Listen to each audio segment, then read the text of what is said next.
Earlier this week, I received a brand new Bambu Lab H2D, which I actually will be returning later today for the single reason that the local distributor 3D Mart was so kind to lend this to me for this week so I can do some testing and record some videos about this machine as well. So just to clarify, if it would be up to me, I would not want them to remove this Bambu Lab H2D because I do think it is an absolutely amazing machine. But with that said, today's video is all about the reasons for why you should not get this Bambu Lab H2D. I do put that in comparison with getting at least one of the Bambu Lab A1s instead. And the reason for why I say that you can get at least one A1 printer, that is the number one reason being the price of the H2D. And if we are comparing the full setup, you can almost get 4 complete sets of A1s with the AMS Lite for the same price as just one H2D with the AMS 2 Pro. Second reason you should already know if you have been subscribing to my channel and watched my previous videos this past week.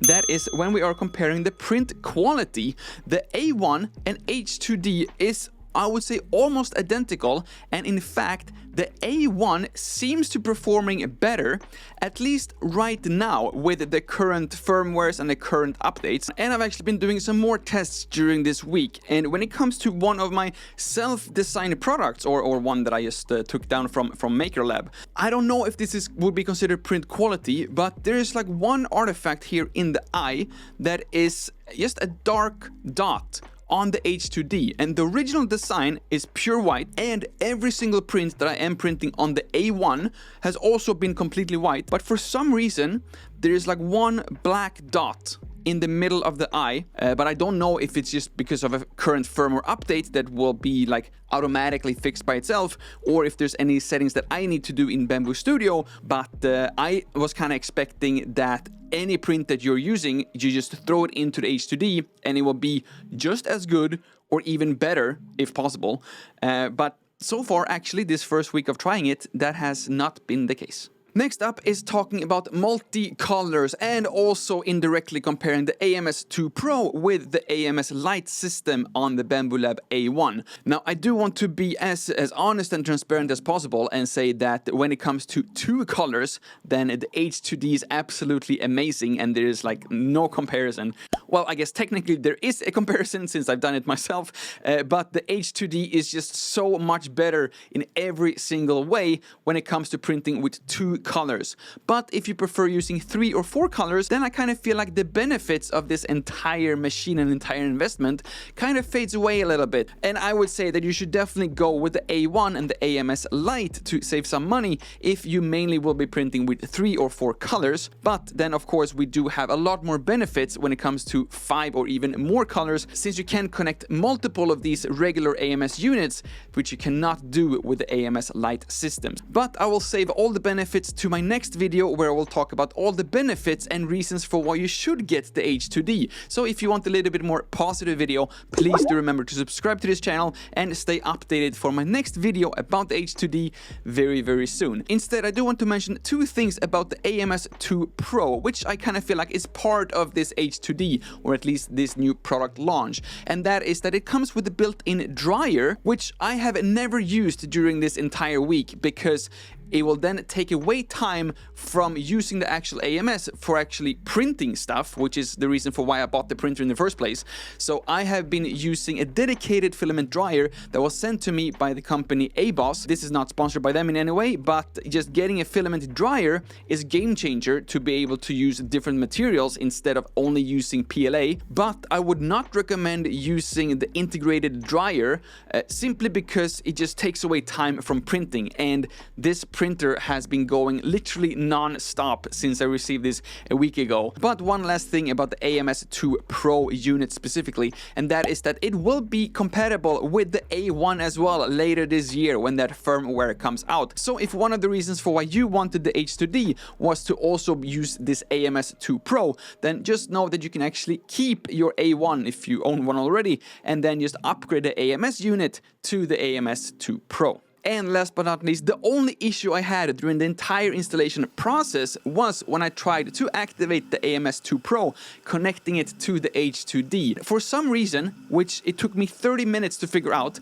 I could not get these things to connect, and I could not get the printer to recognize the AMS. Turns out that the spools I was using was not fresh new spools, and I had too little filaments, so the spools were too light, so it just kept like jumping out of its place, making all different kinds of sounds. I don't know if there was something that I did wrong, or if you're just not supposed to install new spools with less than 200 grams on the AMS. So yeah, maybe this was just a very unique use case, and this would of course not happen if you are using brand new 1 kilo spools in the AMS. But yeah, for me, I was just surprised that it didn't just work like it did with both my AMS Lite installations. Next reason for why you should not get this brand new printer is because it is a brand new printer, and with that comes a whole list of brand new issues. I think that most of these are firmware related, so this is something that I expect to be sorted out in the future. But during this 1 week that I have tested this, I have not gotten this USB and time-lapse function to work, barely at all. So after I finish every single time-lapse, then it just says that I need to reformat the USB drive. Most of the time, it still saves the time-lapse. I just had to reformat the drive in order to record new ones. But I went all in, and I did a 30-hour print, I think, with this huge Taiwanese bear. And I don't have a time-lapse from that because it asked me to like reformat the USB drive in the middle of everything. I have printed literally like non-stop, but I only have like maybe 20% of all the prints have time-lapses that I can actually show you right now. But I do have to say that the time lapses that are being saved are much better compared to the ones on the A1, for example. And two other minor things is that you don't get an included USB stick, whereas you do get an included micro SD card. So everything is just set up if you are using the Bambu Lab A1. Here I had to first of all go out and get one because it's 2025 and I don't have any USB memory sticks. Everything is like USB-C nowadays. So I don't even understand why it's USB instead of USB-C, because this is like the flagship model, which is supposed to be like, you know, future-proof. That was like the biggest issue I had during the entire installation process the first day. But since it also takes like 1 hour and 42 minutes to do the dual nozzle calibration, I did have plenty of time to go out and looking for a USB stick. And another downside with this being a brand new printer is that not that many people have this brand new printer, which sounds like a super cool thing, being like the first person with a new product. But that also means that almost no MakerWorld designer has this product as well. So there's very, very few and limited items designed for taking advantage of this H2D specifically.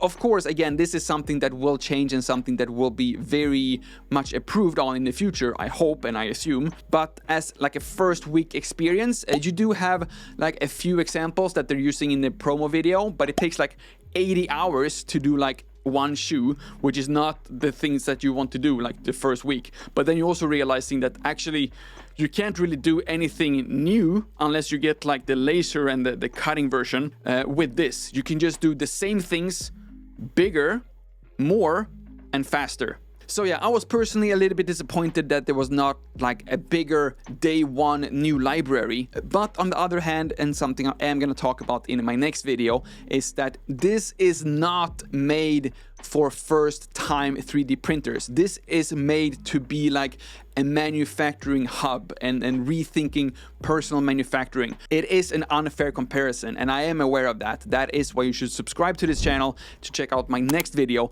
and then we can discuss both the cons and the pros. But if you are one of these people who are just getting started into the 3D printing business, don't really know the difference and thinking, this is the most expensive machine, this must be the better machine. And of course, I think that in every single way, this machine is better, no matter how you compare it. But there are also a lot of things that you would assume would be much better, but that is not there yet, simply because this is a very, very new machine. Next up on my list is not really a reason for why you should not buy this. It was more like a question mark and something that I was, again, a little bit disappointed with. And that was that when you are using this external spool, which in this case, because it has a dual nozzle and you can only connect one AMS to one nozzle, that means that if you want to take advantage of the dual nozzles, which of course you want to if you get the H2D, you have to use the external spool. So it's not like an either or solution like it is on the AMS Lite, where you either use the external spool or you use the AMS. On this machine, it's supposed to be working together all at once.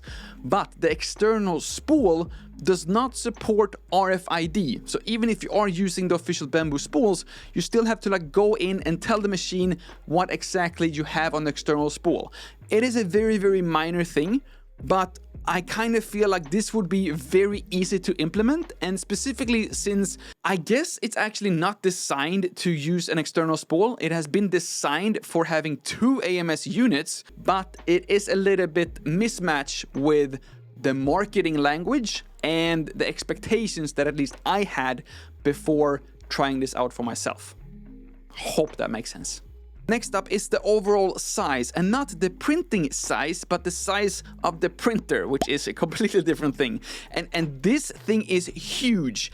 So if you are just like me, coming from a non-3D printing world, seeing like Bambu Lab in like a little corner in a living room or in a work office, and it's just being a small part in another like creative workflow or a creative life, this is not that. This is like a dedicated life choice and not an addition to another type of creative life, if that makes sense. This is like the all-in solution if you want the best all-in-one 3D printer, whereas the A1s and the A1 Mini specifically is more like a 3D printing solution or an add-on to another type of creativity.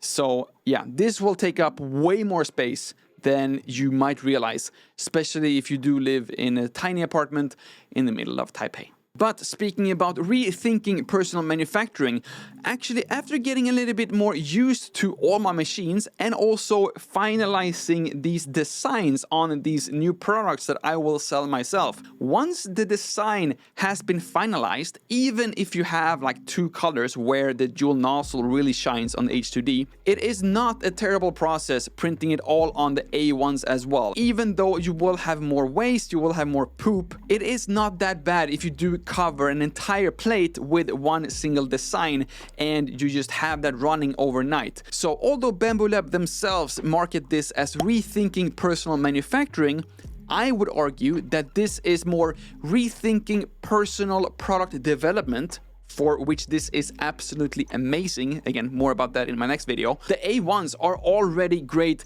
manufacturing machines once you have that final design ready, or if you just download things from a MakerWorld, the A1s is absolutely perfect. And in my case, now after like almost a month of having these actual products, I just use the screen and I press like reprint, and I don't even use Bambu Studio anymore for at least one of my printers. It just goes on repeat, printing the exact same thing with the exact same colors loaded, just every single day, trying to build up a little bit of stock before I do launch my hopefully soon up and coming 3D printing business. And on the same topic of reprinting, if you do have a design that you do want to reprint, not specifically related to the H2D, but if you are using your phone and you have printed something on a Bambu Lab A1, you cannot print that on an X1C or an H2D using your phone. You have to go into the computer on Bambu Studio and then change the machine or change the printer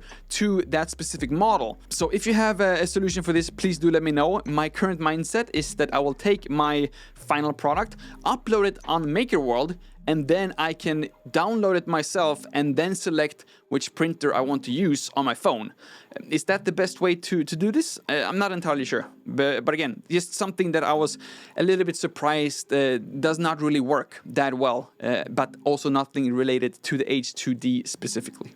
And last but not least, since this is an enclosed printer, which, if we are going to be fair, tends to be a great benefit compared to an open printer like the Bambu Lab A1. If this is your very first 3D printer, then I would say that the enclosed design actually take away from the magic of 3D printing, and I would highly recommend that your first 3D printer being a Bambu Lab A1 or an A1 Mini if you want an even smaller version, because this is designed and made for, again, more manufacturing and more serious 3D printers that is not doing it for fun. They do it either as a business to selling 3D prints or just using this as a tool to create other items that they would still use as tools. But if you just want a printer for fun and you can actually see everything being printed and experience the magic world of 3D printing, just go with an A1, go with 4 eventually for the same price. So there you have my top reasons for why you should not get a Bambu Lab H2D. If you feel like this video was a little bit too negative, or if you are one of these people just like myself